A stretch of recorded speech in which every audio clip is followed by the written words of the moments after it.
That's just my personality. You see, that's just how I am. Anyone who says that's just my personality is basically done for... Because you don't understand how to present yourself appropriately in different situations. Do you get it? Now, everyone, let me ask you a question. What state is water in? Below 0 degrees, it's solidus. Above 0, it's liquid water. Above 100 degrees, it's gas team. Isn't water amazing? It has no fixed form or shape. The greatest wisdom of water is to take on whatever form the situation requires. A lot of use many people suffer simply because we don't know how to switch roles. Isn't that right?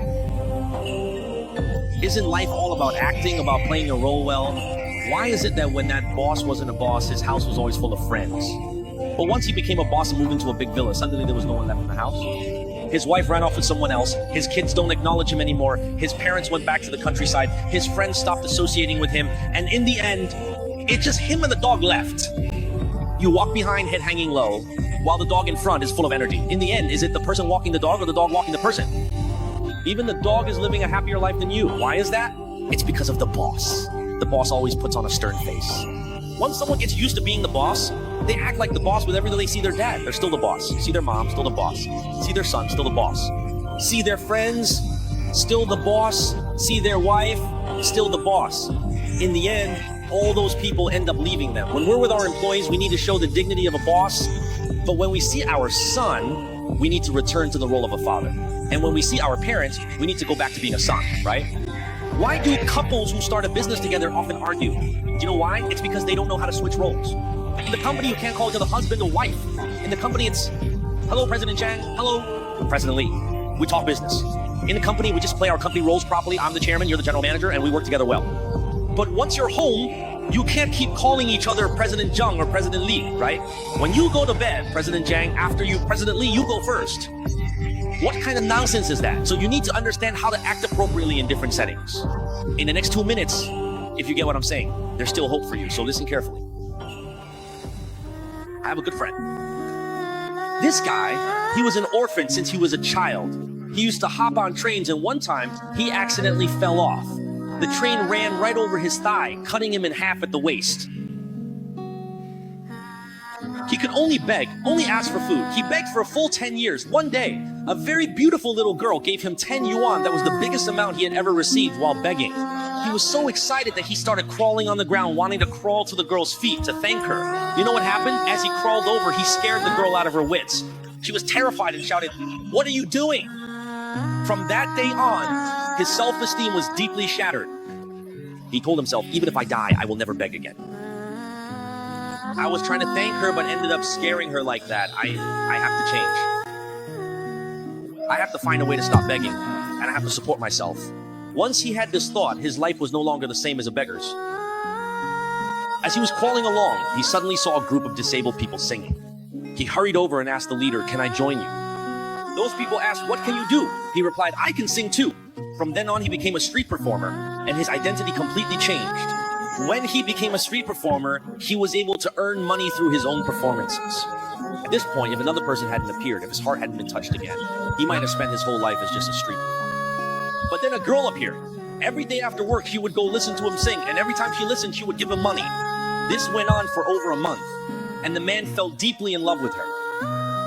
But he told himself, how could I possibly marry someone like this? I don't even have legs. I'm begging on the streets, singing for money. So he made a decision. I won't sing anymore.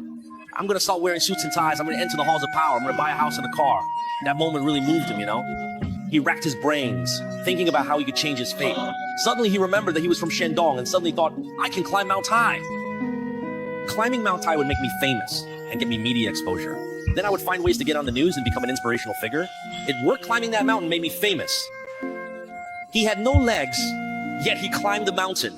And not just once, he did it 5 times. He finally became famous after countless interviews. At that time, there was a show called Super Speaker that invited him to give a speech.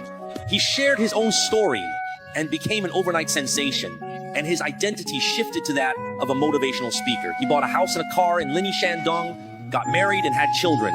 Look, his wife is even more beautiful than yours. Doesn't that make you jealous?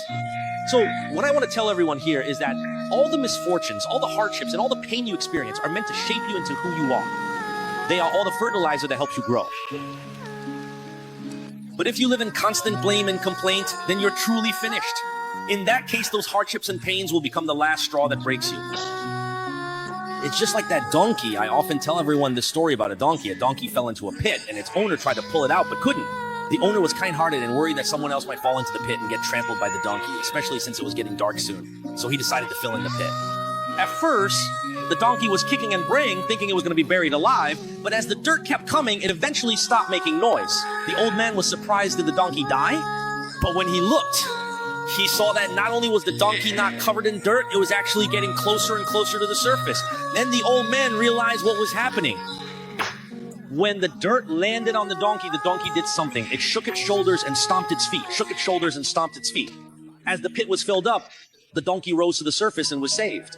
Because of this story, whenever I encounter difficulties and setbacks, I always remind myself, Zhou Wenchang, are you really going to let yourself be outdone by that donkey? The difficulties, setbacks, and misfortunes we encounter today are all like dirt. They can bury us, but they can also lift us up.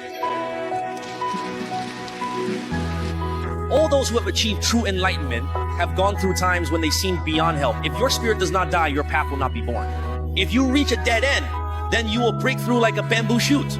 The end of a person's road is the beginning of the divine. Every pain and every disaster we encounter is there to help us become who we are meant to be. Your life has already hit rock bottom. No matter which way you go, it's all uphill from here. But what's most frightening is that after you reach rock bottom, you just stop moving, you just squat there and refuse to go on. That's the scariest thing. You just lie flat, give up. Life is a journey of cultivation. What are we cultivating? It's not the body, but the heart.